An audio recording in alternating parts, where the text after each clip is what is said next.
All right. Hi, everyone. So, have to move my script around. My name is Ashley Little, and today I'm joined by Jacob McPherson, Cameron Peters, Kaylee Bodie, and Shawn Bowen. And this is Wholesaling Out of the Box. We're back for our second book club segment, and you heard a new name in there because we have a new member of our team. This is Kaylee's first book club appearance.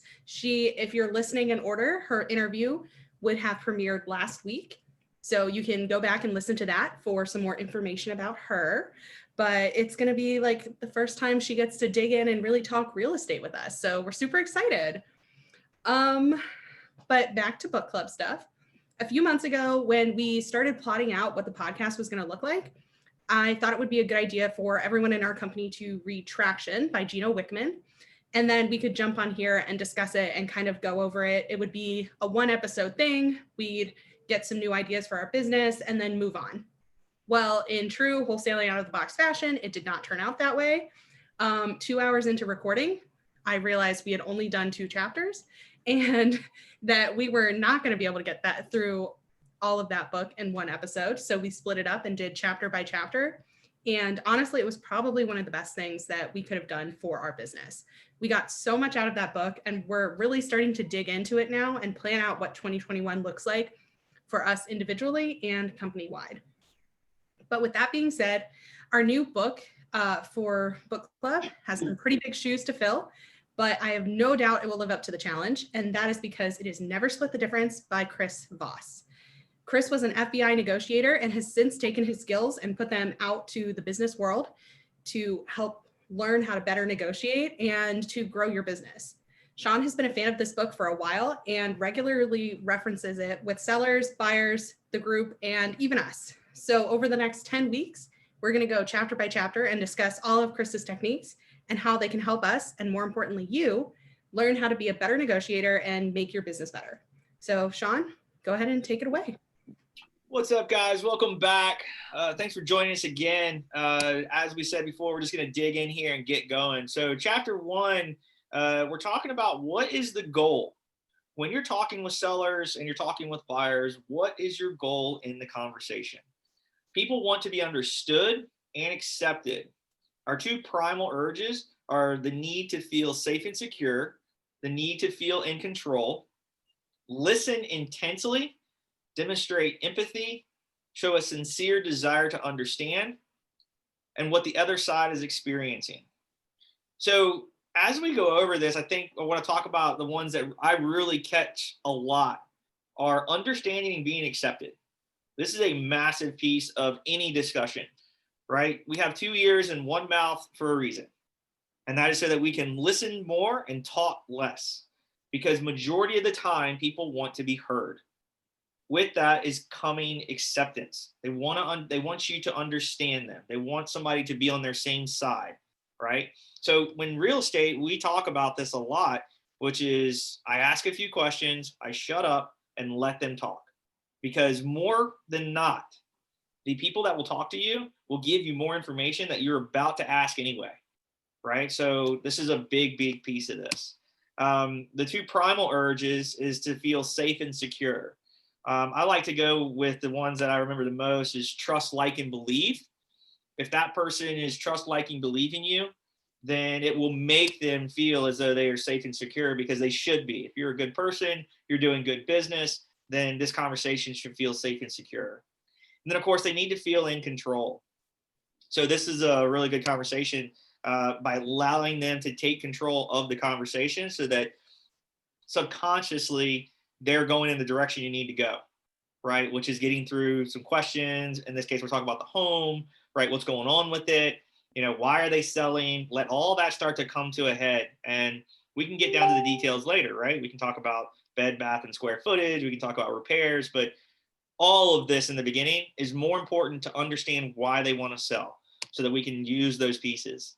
And listen intensely, demonstrate empathy, and show a sincere desire to understand what the other side is experiencing. This is another piece that I do specifically a lot in all of our conversations, because it just naturally I care, right? So me as a human being, I care what people want, what they want to do, and why. The rest of the home doesn't matter to me. We can get into that. That's a detail later.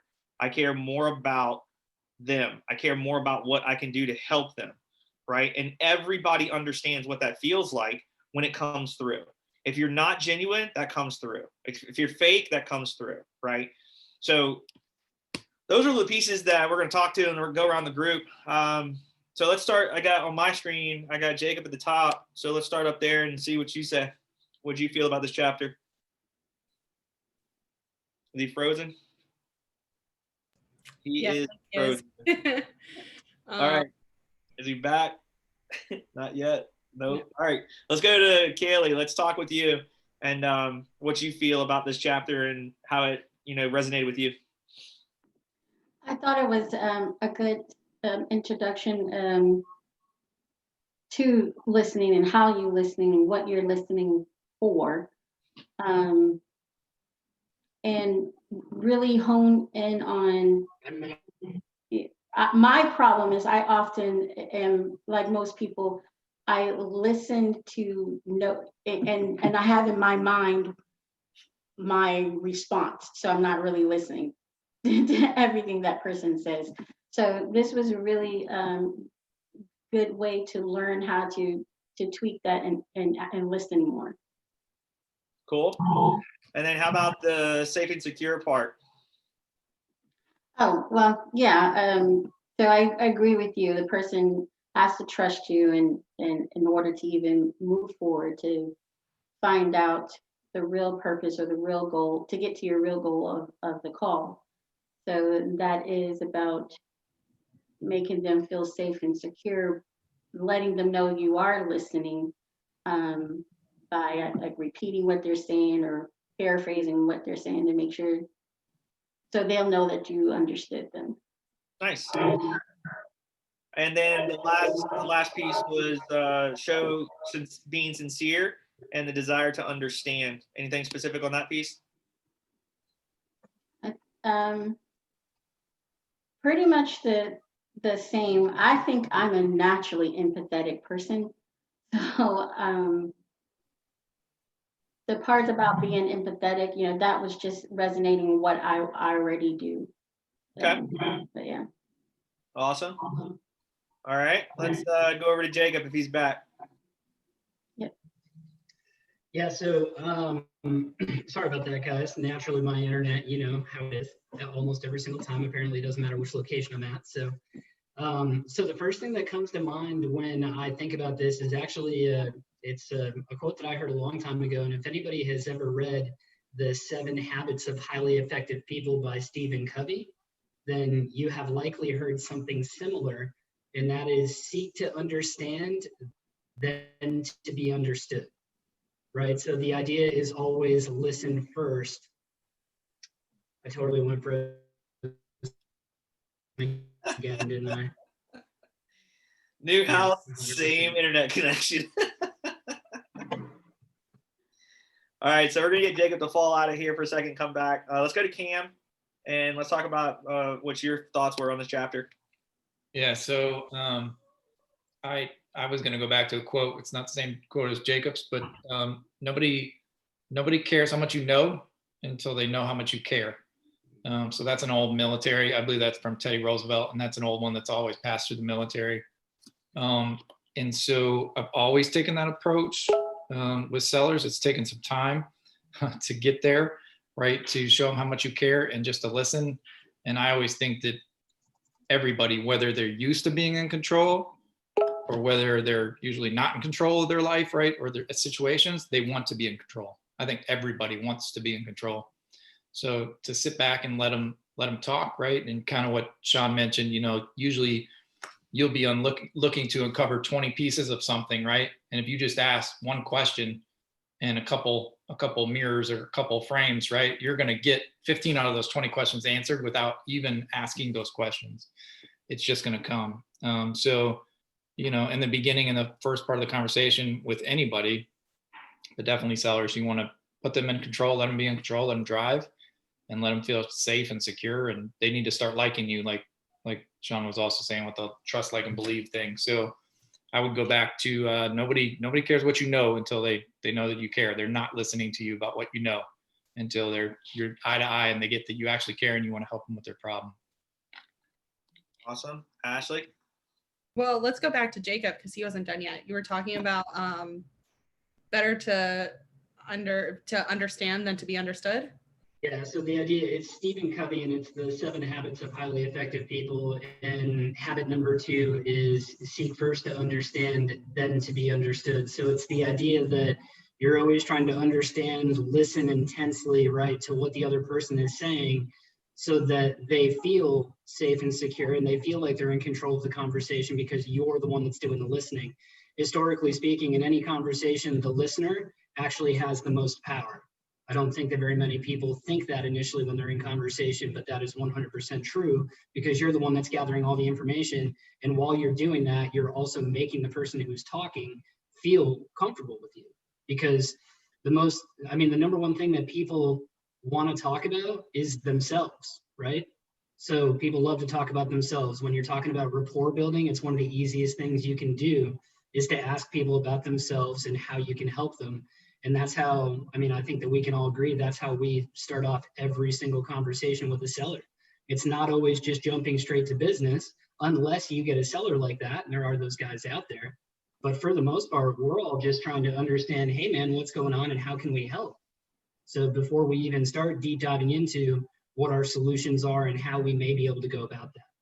So yeah, this is obviously rule number 1, but is all of those things. Trust, like, and believe. We talk about it every day. Awesome. Yeah, so let me preface all of my comments here with the book that I don't like to talk to people. So I am not the person that's on the phone. I'm the person that's like, well, let me email them. And Shawn's like, call them. And I'm like, well, let me just email again. So, but with that being said, I do think listening is extremely important. I think sometimes, especially if you're on a call with the seller or the buyer in the heat of the moment, you're not necessarily listening the way you should be. And that's why I would say it's extremely important for you to be recording your calls in some form or fashion. It doesn't necessarily have to be all of them either, but to be able to record them so that you can listen back. We had an issue probably about a year ago now where Shawn was on the phone with someone, and I believe it was a seller, and talking, and she really pushed his buttons. Like, I had never heard him handle a call like this. And he was like, what did I do wrong? So I went back and I listened, and I told him, you missed these kind of key parts here where she's talking about what she wants. You weren't listening here because you were kind of wrapped up in her calling you Shawnee boy or whatever she was doing at that time. So I think it's very important to be able to go back and listen to those calls so that you can find out where you stopped listening and where the call went wrong.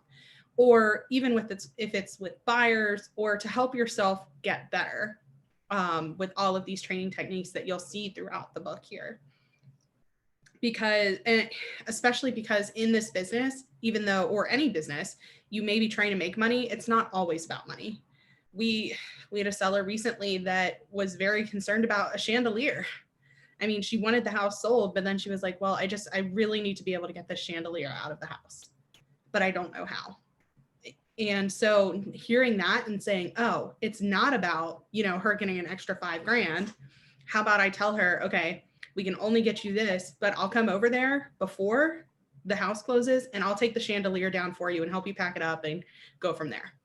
Because and I think he talks about this later about like the non-monetary things and you taking advantage of that, but also offering it to sellers and buyers. What are the non-monetary things you can do? And you're going to discover that more by the listening and by helping them feel understood and accepted. And guys, while you're hearing this talk through the different people that are on here, I want you to keep in mind of each person's role in full circle, right? So acquisitions, dispositions, owner, and then closing coordination, management of the company, right? So when you hear Ashley speak to stuff, there's pieces of this that maybe you're in the part of a company where you work as a COO or you work as a closing coordinator. You still have to deal with seller and buyers, right? So it might not be in a negotiation standpoint. It might not be in a sales scenario, but it can also be used in that portion of the business. So I think if you look at this as a person of listening, not just acquisitions or ownership or dispositions, there's a lot of this that's going to help you guys. And as uneasy as it is, and maybe Ashley doesn't like it, reading this book, I'm sure will help everybody because it helped me tremendously. So let's head to the next one on chapter 2. Well, not yet. Okay. I do have one other example and a couple of questions for you guys. Okay. So another example I just thought of too is we had one deal that it was a Jerry Springer deal. So many issues. And it got to the point where we needed to file a list of errors, but that was going to cost $70 around there. And we knew, as the closing coordinator, I looked at that and I was like, none of them are going to want to pay this. They're all upset as it is with how much anyone is getting. No one's going to pay that. So I wrote the check and I took it down to our attorney's office because I was like, I'm not even going to ask them about this. And so just knowing about the dynamics of your sellers as well is very important. And mostly I just want to ask you guys too, what examples do you have about let's do first when you did listen and second when you didn't listen and you really missed something. So let's start with Cam because that's how it goes on my screen. Can I pass? Because I'm going to think about that for a second. Yeah, I know I put everyone on the spot. Is anyone ready with an answer? Shawn? I got one. Shawn? Go. Oh. Okay. So I'm going to give the example of when I was not listening first. And I think just about everybody in the company heard this call. This was actually about a month ago. Just caught me at an awkward time and caught me off guard. So it is what it is. It happens, right? But started off as a really good call. So the seller had reached out to me. He said he was not interested in selling the property that we had initially mailed him about, but was interested in selling another property of his that he currently had as a rental. And we had I think it was about a 5-minute conversation overall. And conversation started off fine. I was doing everything that I was supposed to be doing as far as asking for permission to continue with questions and so on.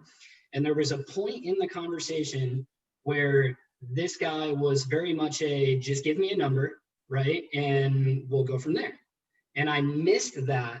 And instead of coming back down and saying, I would love to help you, would it be okay if I asked you a couple of questions, right? Or did I catch you at a good time? Would it be better to call you back later? I missed that specific point in the call where I should have done that. And instead I went up a notch, right? And I started explaining basically why I was asking the questions I was asking and why I needed the information. And he very abruptly cut me off at about, I think, 5 minutes in, and immediately started basically saying, stop, stop, stop, stop, stop. And then he dropped the FU and hung up the phone. So, and that was all because I did not listen. I started talking instead of listening. So that's a good example of a call that went bad just because I did not listen to what the seller was saying. And I was not keying in on the empathetic side of it, right? Understanding his time and ultimately understanding what he was asking for. So that's an example of what not to do and how not listening obviously does not go well. So. Okay, an example about when you did listen well? Yes, there's a really good call actually that we had. This was a probate situation. It was actually the one that we made a director's commentary out of. I believe it was episode number 2, parts 1 and 2.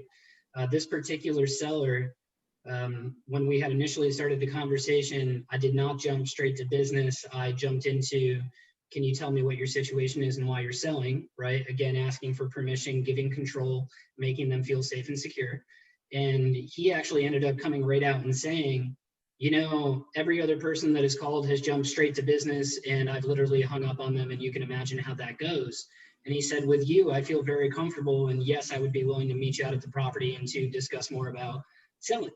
So, and that was all because I was keying into the situation where his father had passed away and he and his wife were moving. So they had a lot going on in the background personally, along with the probate situation. And it was just a lot for them to handle. And all I did was, you know, basically just mirror, right? Label, that sounds hard. Can't imagine, and it got him to open up. So, and then from there, he literally said, you're the first person that I've talked to about selling that I felt comfortable with. So that type of conversation got us to the table as far as being able to move forward. And that was before anybody else was even given the opportunity. And that, is very apparent because of the fact that they did not listen and they were not empathetic to their situation. So, and are you going to win them all? No. But I mean, these are definitely some very key scenarios where it clearly made a difference. Awesome. Thanks. Kaylee. Well, I'm just starting, so I don't have scenarios here with experiencing with these calls. But I'm also a real estate agent, so I have something I could possibly use from there. Yeah. So I met with a potential client, a couple, and they wanted to buy, and they went into the details of their like their credit troubles and so forth, and they were explaining how they were working that out, and I guess I wasn't listening enough regarding that. So and my recommendation was, oh, let's rent while you clean this up, so forth. So I'm sending me rentals, and the wife is sending me back houses for sale, and I'm just reminding them that, you said you were going to clean up this, blah, blah, on your credit. I missed that they were doing it like right now. So the wife got upset that I kept sending rentals and asked for another agent who sold them a house. So that was really bad that I wasn't honing in on the fact that they were trying to let me know that they are rapidly fixing their problem to buy a house. And I'm thinking it's going to be a long term based on the information they originally told me. So, and as far as something good that came out of purposely listening, I'm going to use so it's not business, because this book, you can use this, as Shawn said, across many things, including your personal relationships. So for a long time, I had communication issues with my significant other, but we are both now purposely, consciously, actively listening to each other, and it is making things so much better in our relationship. So that's like the top thing that pops in my head about that. Just like really listen. And like I said, my problem is I usually listen so I can respond to what you said wrong. But now I'm more active listening to the whole thing, so we can, say the good things and come up with solutions for, any conflicts that might be. Yeah. I think that's a really good point too, that relates not just to personal, but to business as well, and coworkers, and making sure that we're actively listening to each other, especially as we're talking through deals or what we need to do with the company. If you listen to our traction discussion, the whole thing about issues, and making sure that we're actively listening so that we can calmly discuss them and find a fix when necessary. But thank you for sharing. Cam, back to you. Have you had enough time? Yes, but I haven't thought of one of where I wasn't listening, so I might have to think about that longer. I think I focus more on the good conversations, so maybe that's a good or bad thing, I'm not sure. But one where I did listen well, for sure, that always rings true to me is it was a probate case, and I was on the phone with the wife, and she was the wife who was the daughter of the decedent, right? And she was very emotional, and she ended up giving the phone to her husband, right? And so I did all the talking with the husband about the house, and he knew about the house and the general condition of it, but he really had no idea of where he wanted to be to sell it. Like, he didn't have a number. And I don't like to go to a house if I don't have some kind of idea of where they want to be, because it can be a waste of time, right? But and I got that across to him, and he understood that. And I kept listening, and he's like, Cameron, look, I need you to meet us at the house. I need you to see the house. And I was like, okay. And for whatever reason, I think it was mainly a gut feeling, I went to the house, right? And when I got there and I was listening, I realized that the gentleman had died in that house, right? And the daughter had tried to help him years and years and years and years. And the other daughters, the other siblings, so this lady's sisters and brothers had pretty much given up on the dad because he just wouldn't listen, right? There was a hole in the roof. Shawn's been to this house, right? There was daylight coming through the house. I ended up falling through the floor. Yeah. There was, rain in the kitchen. Like, the house was bad. Okay. But as I'm standing there with the wife and the husband, and again, the wife, that the lady this is her father's house. The paramedics had to come in there and carry him out because he was in a wheelchair. And anyways, not to go too deep, but he needed to be carried out, and they didn't know he had passed for a while. So this was very emotional, and she had tried to help him so many times over the years. And as we walked through the house, I got that out of her, and I was just listening. I wasn't pulling it out of her, right? She was telling the story, and tears were in her eyes. I mean, she was just so upset that she couldn't help him. And so, we hadn't even talked about numbers. And I asked her, I was like, I'd really like to know what is it you would like to see happen here with the house? I believe there's a lot of pain in this house for you. Yeah, there is. What is it that you want to see? And she said, I want to see a family in this house, and I want it to be beautiful. Like, I wanted to make it for my dad. Okay, well, I believe we can do that. That's what I'd like to see as well. She's like, I don't want to see it torn down. Right, we're not planning to do that, right? We want to fix this house up. Okay.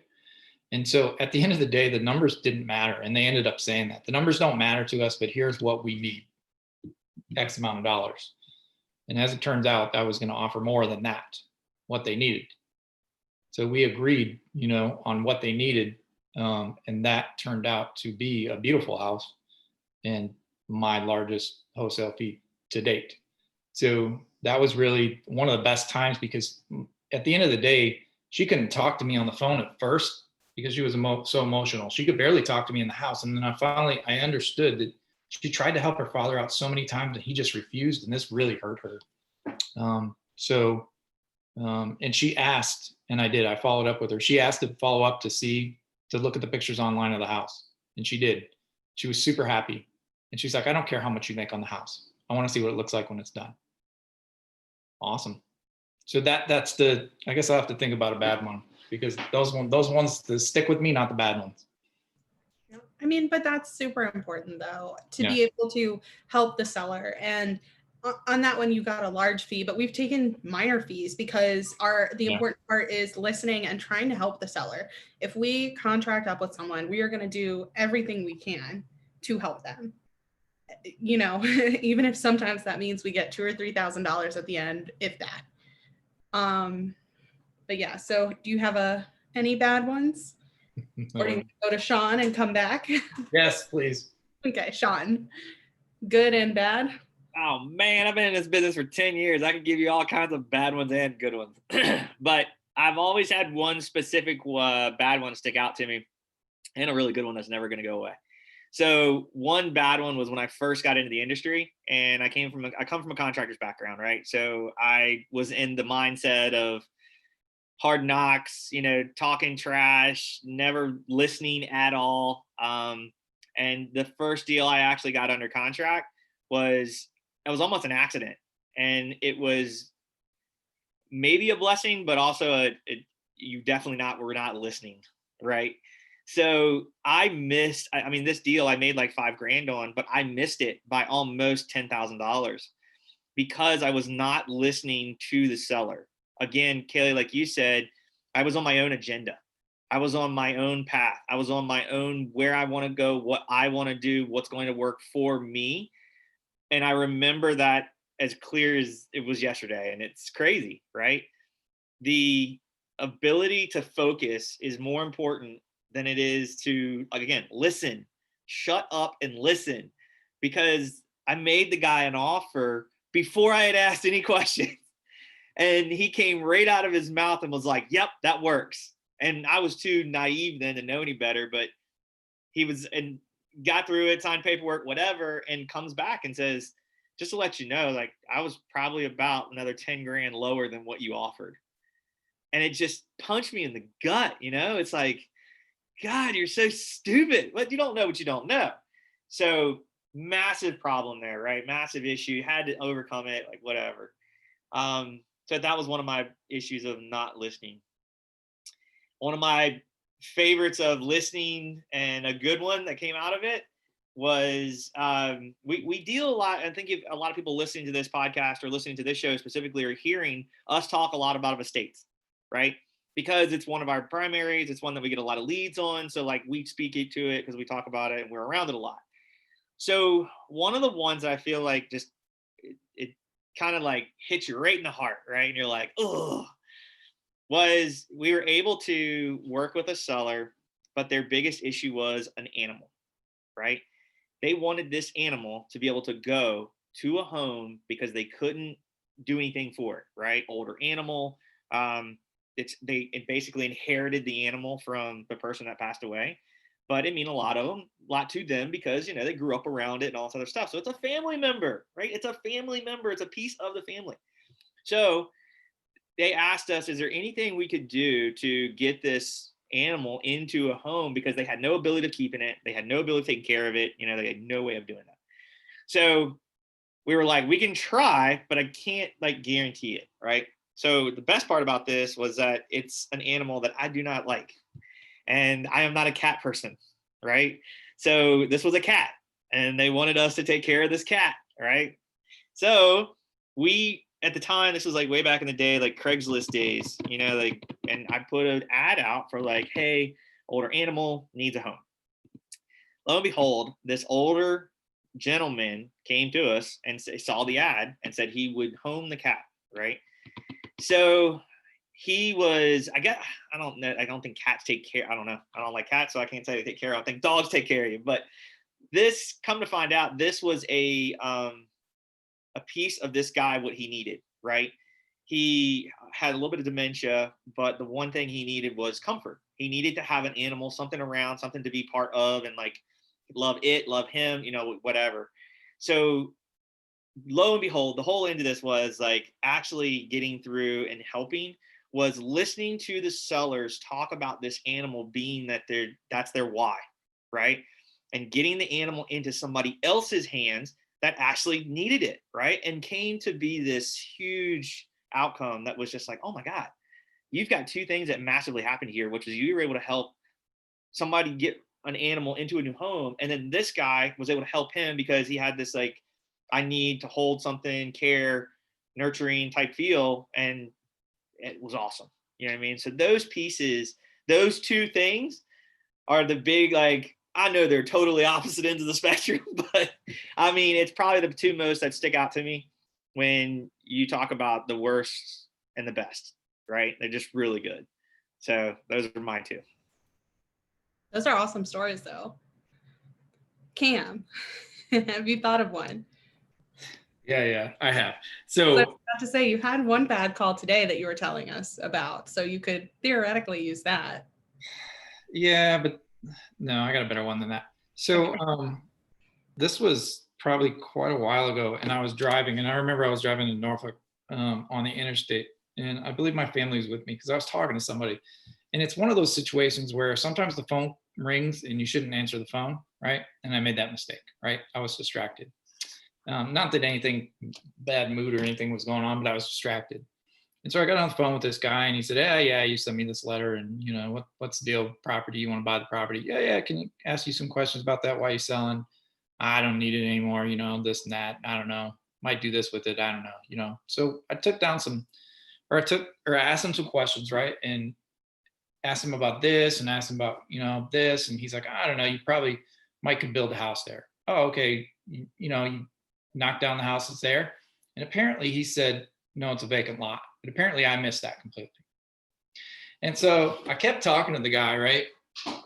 And I told him, hey, I'm driving. Can I give you a ring back I'm going to be in the office later. Can I give you a ring back? Talk a little bit more about, because I am interested. Yep, sure. So hours go by, you know what I mean? And I put some notes in Podio and whatever, and went back and started talking to him about it, and completely went back to ask him about the condition of the house. And he's like, there's no house. And I'm like, you what? There's no house. And I was like, oh yeah, I know you said you might be able to build something there. You probably knock the other one down. He's like, dude, I told you, it's a vacant lot. There's no freaking house. Are you listening to me? And I was like, oh. And so I put my tail between my legs, apologized to the guy, talked to him more about the lot. And it turns out that it wasn't a deal anyways, but just the whole fact that I just completely missed that fact. And so I got off the phone, and of course I went back and listed my call, and clear as day, he was like, it's a vacant lot, man. You can build on it if you want. And so that's like, what, 10, 12 words that I totally missed out of the whole conversation. And so, yeah, nah, no good. So don't answer the phone when you're distracted. It's not a good idea. Good to know. If you guys are listening on the podcast channel or whatever, I would go back and watch this on YouTube, because everyone's faces when he said that was fantastic. But yeah, so any final thoughts on chapter 1 before we end this episode? I don't got anything. I'm good. All right, cool. So thank you guys so much for listening to us discuss chapter 1 of Never Split the Difference by Chris Voss. We'll be back next week for chapter 2. If you're enjoying the podcast or the YouTube channel, please leave us a review, leave us comments. Let us know what you think. What do you want to hear from us next? What book do you want us to do after Never Split the Difference? How has wholesaling out of the box or Never Split the Difference or traction helped you with your business? Just any of that. We'd love to hear from you. So thanks again for listening, and we'll see you next time. Bye.